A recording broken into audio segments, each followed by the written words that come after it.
sugere que a gente pare um pouco e ouça devagar, sem ninguém do lado, assim, para realmente conseguir caminhar junto com esse pensamento, né, que eu estou trazendo em relação ao casal. Mas vou começar muito antes, né, quando é que essa questão da tolerância, né, onde que ela tem as suas raízes, né, onde ela nasce biologicamente, né, porque todas as questões que a gente precisa ter um ajuste, né, numa relação adulta, ela tem raízes bem primitivas. Então vou começar falando da tolerância, onde isso se constrói, né, lá nos vínculos primários, né. Então, quando a mãe está amamentando, né, tem um termo que o Freud usa, que é da tolerância primária, né.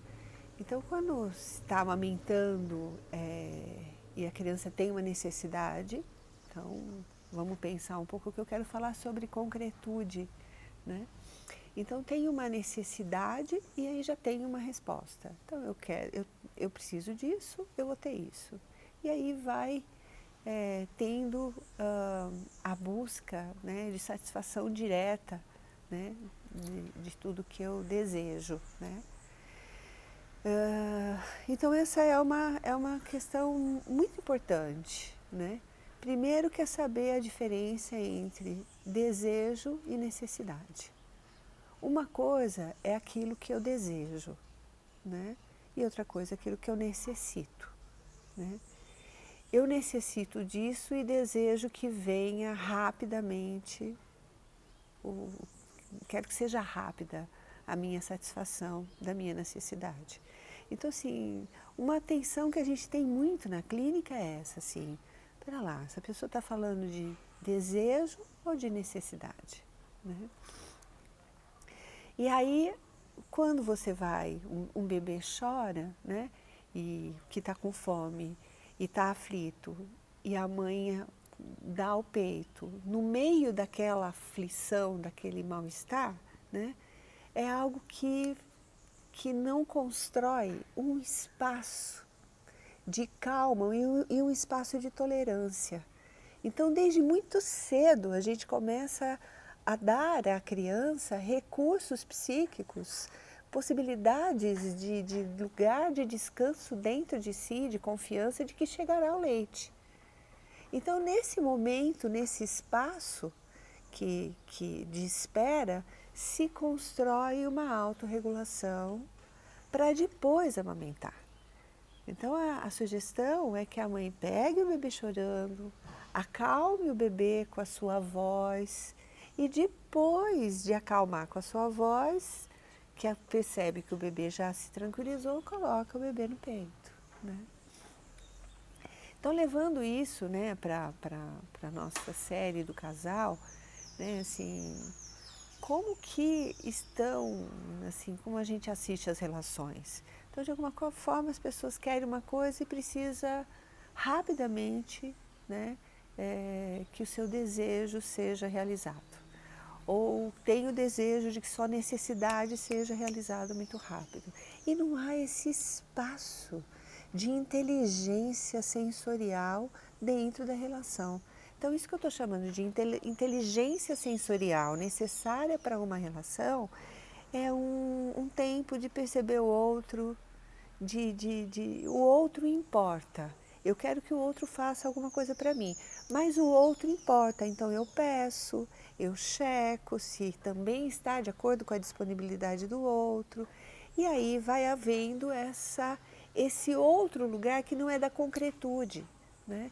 É muito difícil explicar o que é, né, ser concreto, porque a gente está num mundo de coisas tão concretas, né, de respostas tão rápidas, que fica difícil explicar que isso que está muito comum, né, não é saudável, né?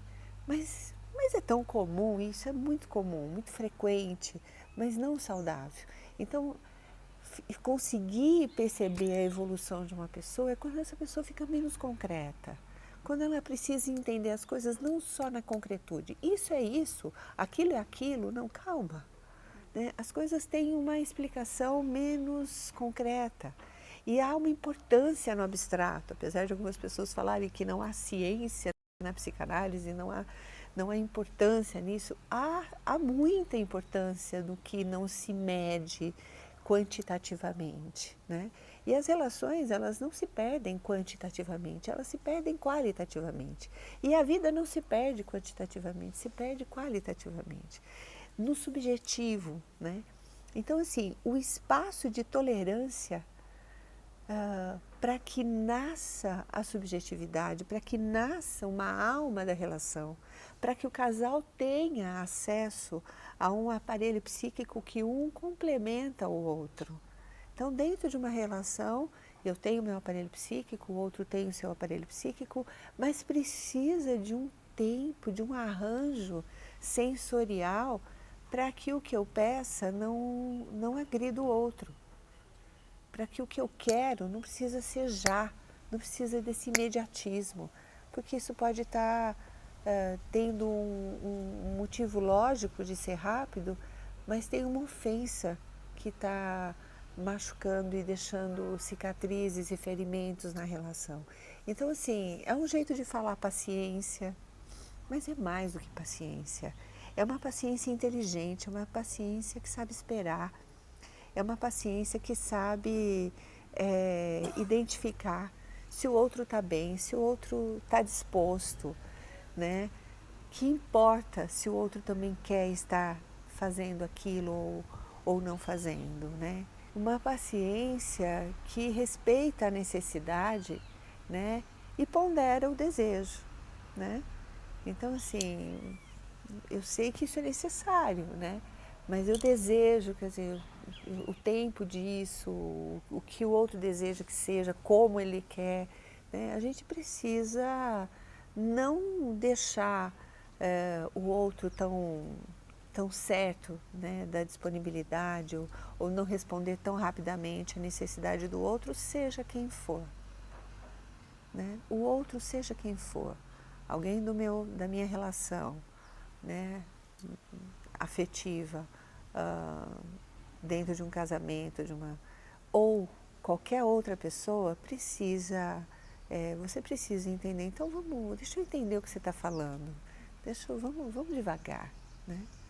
Então, é isso que eu estou trazendo como esse modo de espera necessário dentro de um casamento, e essa tolerância primária, perceber que isso pode ter uma intolerância visceral a ser tratada, a ser acalmada.